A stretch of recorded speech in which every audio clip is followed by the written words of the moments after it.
Welcome back to the Retirement Fiduciary Podcast, your classroom with no BS financial education, a place where we have authentic discussions about retirement planning, investment management, tax reduction strategies, insurance, estate planning, and more. Here's your host, Adam Koos, President, Portfolio Manager, and Senior Financial Advisor at Libertas Wealth Management Group. Hey, everybody, and welcome to the Retirement Fiduciary Podcast. Before we get into it, let's get a couple of housekeeping items out of the way as always. If this is your first time listening or watching, thank you so much for joining us. I'm Adam Koos, President, Portfolio Manager, and Senior Financial Advisor at Libertas Wealth Management Group in Columbus, Ohio. Always remember to hit that subscribe button so that you're the first to get these episodes. So please be sure to link up and subscribe on YouTube, Twitter, and Spotify. You can also follow me on Twitter, which I believe is called X now, at Adam Koos, as well as Instagram at Adam D. Koos. And by the way, my last name is spelled Koos, absolutely nothing like it's pronounced. If you'd like to schedule an intro call to confidentially discuss your financial situation in more detail, or if you'd like to get a second opinion on your retirement plan and or investment portfolio, head over to our website at libertaswealth.com. Just click on that button that says click here to get started, and somebody will reach out to you to get something on our calendar. Last but not least, all links, visuals, charts, and other educational resources are always available on our website at libertaswealth.com. We're not going to get into a lot of charts today, but we do have visual aids, as always, to go through this for those of you who are watching on YouTube, but you're not really going to need them today if you're listening instead. So let's go ahead and jump into it. RMDs, required minimum distributions, in other words. Confusing. Lots of changes this last few years, but has kind of, I guess, moved the goalpost in terms of when you're supposed to take your RMD based on your age and so on. So this is going to be everything that you need to know about RMDs going forward, and we're going to keep it super simple. So those of you who've been listening or watching for any period of time know that I love quotes. I love to collect them, and this is a quote, but it's not really a quote. And the way it reads here is the IRS cannot tax more than 100%. Probably sounds a little bit ridiculous, but the reason for this quote, it's actually a story. This is a true story that goes back years and years and years to a father and son. Essentially what happened was the father passed away, but he had not taken any of his RMDs out for years. He just neglected to do so. And since there's a 50% penalty on the amount that you should have taken out on that RMD, and because he had not taken it out over the years, what ended up happening is between interest, penalties, the taxes that the son had to pay once the father passed away actually exceeded the amount of the IRA in question. So after going to court and having to go through all kinds of hassle, the son ended up winning in the end, if you can call it that. But the way the courts ruled is that the IRS could not take more than 100%, even though technically between the interest and the penalties, the total penalty and amount owed to the IRS exceeded the value of the IRA. So kind of a crazy story, but it also shares just how important it is to make sure that these RMDs are taken when they're supposed to, and that the correct amount is taken. Because if you don't, again, there's consequences to pay, and they're probably some of the biggest consequences you can pay for any penalty, with the exception of maybe death taxes, just kind of depending on whether you qualify for that. But that's another discussion for another day. So let's jump into these RMD rules and try to demystify them, make things simple. First and foremost, in 2024 and beyond, which is all you need to really care about here, if you turned 72, so if you turned 72 years of age in 2022 or before, you should have already been taking out your RMDs. So you should have already started. However, today, as of, here I am, February, we're publishing this on February 22nd of 2024. So today, RMDs apply to those who reach 73 years of age, okay?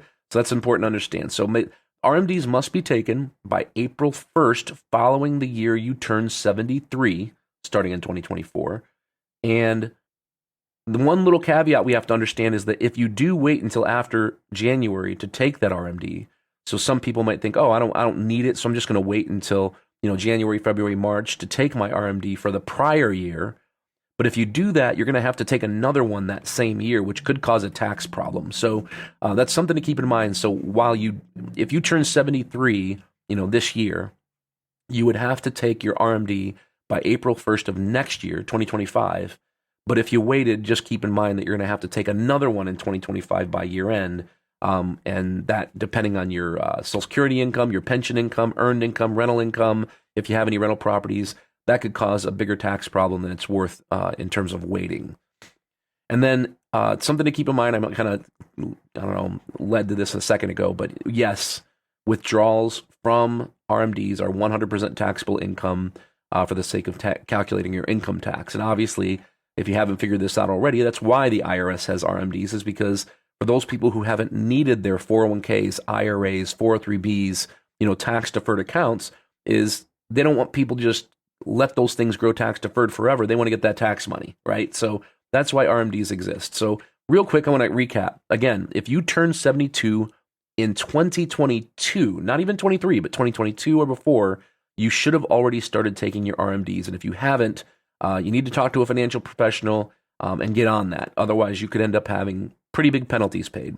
And again, today, anybody who's 73 years of age or older needs to start taking RMDs. And this year, if it's your first year, it would be by April 1st following the year you turn 73, whether that's next year, the year after, or so on. All right, let's get into some other rules here. You can take out more than your RMD if you want. I think that probably goes without saying for most, but every once in a while we'll get a question. It'll say, well, if my RMD is $8,000 for the year, can I take more than $8,000? And of course you can. Just keep in mind you obviously have to pay tax on it. And I have a little joke here that the IRS is of course going to be more than happy to take more of your hard-earned money through taxes. So I'm sure they have no problem with you taking more than your required minimum distribution. If you're already taking systematic withdrawals out of your account on a monthly, quarterly, or annual basis, keep in mind those withdrawals may already satisfy your RMD, so you might not need to take out any additional withdrawals, whether you're 73, 74, 75, it doesn't make a difference. So if you have Social Security income, maybe pension income, but you're taking a monthly amount from your portfolio to supplement your income, and that monthly amount is coming from IRA money, pre-tax money, 401k money, and so on, then again, the amount you're taking out might have already exceeded the RMD for the year, so you might not need to take anything out at all. Roth IRAs do not have an RMD requirement, so keep that in mind. So if you have Roth IRAs, you turn 73, they do not apply here, so don't worry about that. And then inherited IRAs, and this is since the Secure Act a few years ago, the rules changed on RMDs with inherited IRAs, or decedent IRAs is another name for them. They have to be distributed fully within 10 years of the individual's passing. So if you inherit an IRA in 2024, then you have to take the entire amount out within 10 years. So in other words, by 2034. Now, the good news is you don't really have to take anything out between now and then. You could take it all out in 2034. You could take equal amounts out for the total balance between now and the next 10 years. So in other words, 1/10 out per year if you'd like. But what we like to do here at our office is we like to analyze the individual's income in question. And if there's a way that we can take the RMDs, or not the RMDs, but the inherited IRA withdrawals out at a time when income is low. So let's just say you have a year where you take a sabbatical, or maybe you take some time off of work, or better yet, let's just say you're retiring within the next 8 years. Maybe we don't take anything out for the first 8 years, but in that first year that you're retired, we take out half, and then we take the other half out in the following year, again, at a time when you have no income, or at least no earned income anyway. So that's something to keep in mind. Now, another thing to keep in mind, the amount, sometimes people say, well, how do you calculate the RMD? And the answer is it depends, because it changes every year, unfortunately. And that's, this is something we do for our clients automatically at our office. But the amount that you need to take out each year is based on something called the Uniform Lifetime Table. And again, it changes every single year. So what you do is you take the total amount of your qualified assets, and qualified assets means pre-tax money. So again, that would be IRAs, traditional IRAs, that is, 401ks, 403bs, any 457s, deferred comp plans, any pre-tax asset, you add them all up and you look at the market close value on December 31st. And whatever that value is, then you use the Uniform Lifetime Table to calculate your total RMD for the following year. And then you can take out that RMD whenever you'd like. You can take it out in January. You can wait all the way to the end of December and let those cookies bake longer. Obviously, try to get more bang for your buck If the market's doing well, then you can take it out later in the year, which allows it to grow more. You can take it out in equal payments throughout the year, kind of like we mentioned earlier about how people who are taking systematic withdrawals out of their account anyhow might satisfy the RMD anyway. And then I've got a little nerd's note here.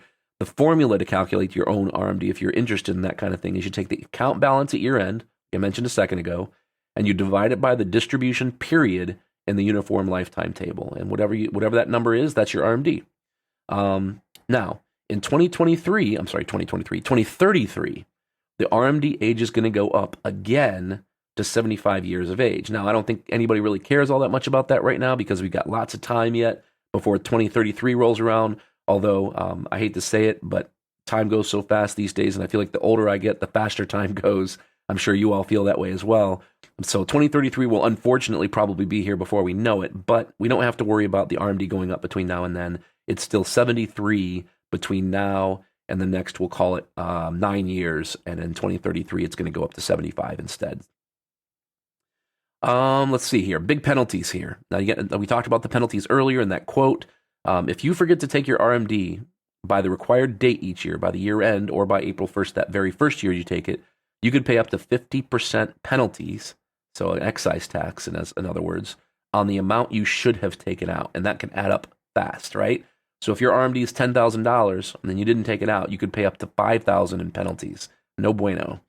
So remember that quote of the day. Remember that story about the son who inherited the father's IRA and how he had to pay more than the IRA's value, and then ultimately had to go through court and litigation and just a hassle and a half.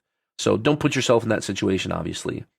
And then like I mentioned earlier, we take care of this for our clients. So at the end of the year, usually in November, December, for anybody who has not satisfied their RMD for the year, we automatically take it out and either send it to the client. We withhold taxes if the client would like us to. And if they don't, we just send the gross check out. And then a lot of people, what they do if they don't need the money is we just cut the RMD from their qualified accounts and just put it into an after-tax account, which satisfies the RMD, but it keeps the money invested. So that's something we often do. So it's pretty much one of three things. Either A, cut the RMD check, send it to you without any tax withholding, worst case scenario. Second, cut the check to you if you need the money, but withhold taxes just to make sure you don't end up with a tax surprise come April 15th. Or last but not least, again, not cut a check technically, but just take the withdrawal from the RMD, from the IRA as required, and just move it into a separate non-qualified after-tax account, which again satisfies the RMD. So that is everything you need to know about RMDs in 2024. Feel free to share this episode with your friends and family. And if you'd like to discuss your personal situation further, remember you never ever have to be a client to ask a question. As mentioned earlier, if you'd like to set up an introduction call to discuss your financial situation further, or if you'd like a second opinion on your retirement plan, head over to libertaswealth.com and click on that button that says click here to get started, or the contact us button, and somebody will reach out and set up an intro call. Be sure to subscribe on iTunes, YouTube, Spotify, and remember you can sign up at libertaswealth.com not only to get these updates, but you'll also get access to the screencast videos and articles that we send to our clients delivered to you as soon as they're released directly to your email inbox. Be sure to follow us on Facebook. I'm also on Twitter or X at Adam Koos, Adam Koos, as well as Instagram at Adam Koos. And as I always say, there's thousands and thousands of podcasts out there, and you chose to give hours a listen today. So thank you so much for joining us, and we'll see you next time. Thank you for joining us on the Retirement Fiduciary Podcast. To see any charts or images that were mentioned on this show, to check out additional articles, videos, and other educational resources, or to set up an intro call with your host, Adam Koos, just head over to libertaswealth.com. This podcast is for informational and entertainment purposes only and should not be relied upon as a basis for investment decisions. None of our shows engage in rendering legal, financial, tax, or other professional services. Always talk to a certified financial planner or fee-only fiduciary financial advisor before implementing any of the ideas shared in this episode.